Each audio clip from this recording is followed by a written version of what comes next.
اذان فجر کا وقت 4:43 پہ ہے، سحری کس وقت پر بند کرنی چاہیے؟ اذان کس وقت؟ سحری بند کرنے اور اذان دینے کا ایک ہی وقت ہے، سحری کے بند ہونے کا اور اذان کا ایک ہی وقت۔ سحر بند ہونے کا اعلان صبح صادق پہ ہوتا ہے، یہی صبح صادق کا وقت اذان کا ہے۔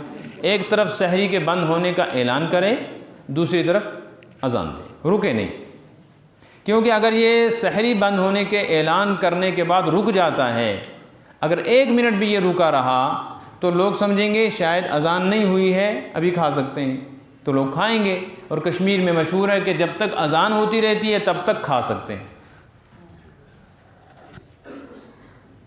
اذان کی لفظ اللہ جیسے ہی مؤذن کہتا ہے نا، اگر اس وقت منہ میں کوئی چیز چلی گئی ہو اور وہ اس آدمی اندر اتار لے، حلق سے نیچے کر دے، تو اس کا روزہ ختم ہو گیا، روزہ ہی نہیں ہوا، ٹوٹے گا کیا، شروع ہی نہیں ہوا۔ اس لیے یہ غلط بات مشہور ہو گئی ہے کہ اذان کے دوران کھاتے رہو، کتنے لوگ کھاتے رہتے ہیں۔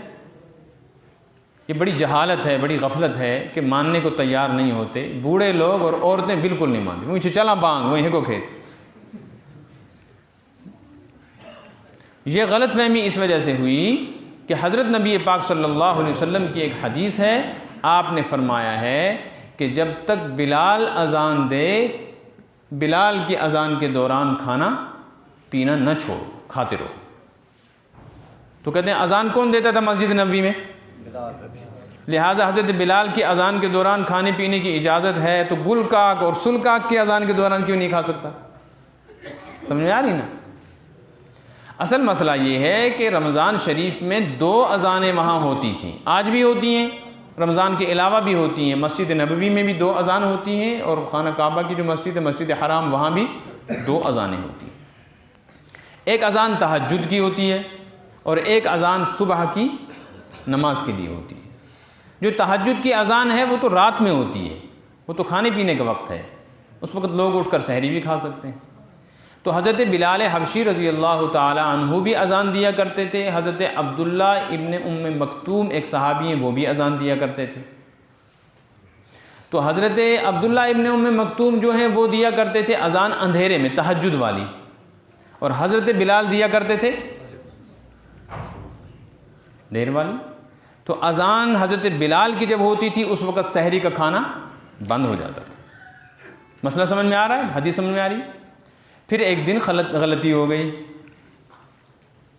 اذان دینے والوں کی غلطی ہوئی، تو اس غلطی کی وجہ سے آپ صلی اللہ علیہ وسلم نے مؤذنوں کی ڈیوٹی بدل دی کہ نہیں، آج سے حضرت عبداللہ ابن ام مکتوم، وہ نابینا صحابی تھے، وہ دیں گے صبح صادق کی اذان، سحر بند ہونے والی اذان، اور حضرت بلال دیں گے تہجد والی اذان۔ ٹائم بدلا، ترتیب بدل دی۔ سب لوگوں کو یہ بات معلوم نہیں ہو سکی، تو حضرت بلال نے اذان دی تو لوگ کیا سمجھے؟ بند ہو گئی۔ جن کو پتہ نہیں تھا کہ رات ڈیوٹی بدل گئی ہے،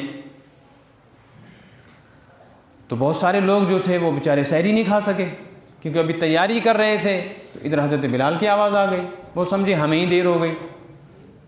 تو یہ بات جب حضور اکرم صلی اللہ علیہ وسلم کی خدمت میں پہنچی کہ حضرت بلال کی اذان کی وجہ سے بہت سارے لوگ سحری نہیں کھا سکے، تو اس وقت آپ نے فرمایا بلال کی اذان کے وقت کھایا کرو، کیونکہ اب ترتیب بدل گئی ہے، اب بلال کی اذان صبح صادق کی اذان نہیں ہے، وہ تو تہجد کے وقت کی اذان ہے۔ اگر آج بھی ایسا ہوتا کہ 2 اذانیں ہوتی، ایک تہجد کی اور ایک صبح صادق کی، تو پہلی اذان کے وقت کھانا جائز تھا، لیکن یہاں ہمارے علاقے میں تو ایک اذان ہوتی ہے صبح صادق والی۔ یہ حدیث ہے جس کی وجہ سے لوگوں کو غلط فہمی ہو گئی۔ اس لیے اذان کا وقت وہی ہے جو صبح صادق کا ہے۔ جب یہ کہے گا کہ سحری بند ہو گئی، کھانا پینا چھوڑو، تو ساتھ ہی اللہ اکبر شروع کر دے، اذان اسی وقت دے، تاکہ لوگ غلط فہمی میں مبتلا نہ ہوں۔